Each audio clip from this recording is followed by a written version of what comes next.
Hi folks, this is Don Meissner with the North Country Fishing Report.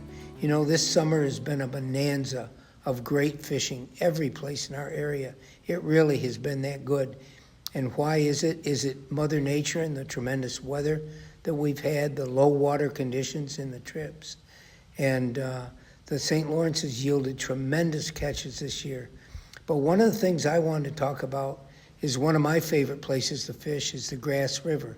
And I love to wade the river for smallmouth bass and muskies. But remember, there's a significant population of walleyes in the Grass River. And how do you find them?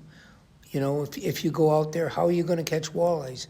Well, first of all, you do have to be able to find where they are. And I'm going to tell you, walleyes aren't most of the places. They're not in most of the water.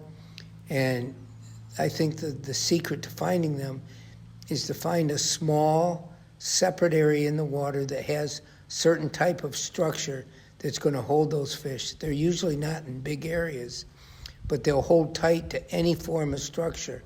And I remember last year, one of the places that I found walleyes, it was by great surprise, and I was really almost obsessed with it.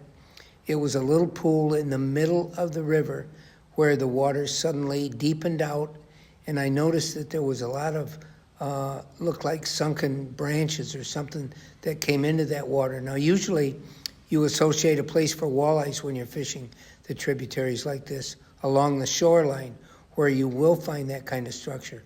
But this was right in the middle of the river. And wow, did I ever have a ball trying to catch walleyes out of this spot. And we're talking about fish that probably average 20 inches or bigger and have beautiful yellow bellies. I'm telling you, they're a real find in the Grass River. And if you look, you can find them. You can find a spot that looks like it would hold cover that those fish would hang around. And they're always going to return to the same structure, even year after year. If that pool still exists and that structure is still there after the winter thaw and all the spring runoff, those fish will return to that place every single summer. And I can't really give you a magic lure to use.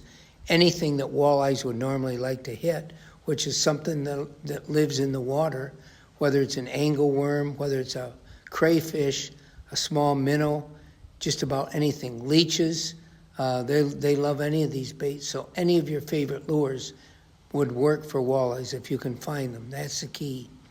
And I think you'd really enjoy catching them in these streams. Until next time, folks, this is Don Meissner with the North Country Fishing Report.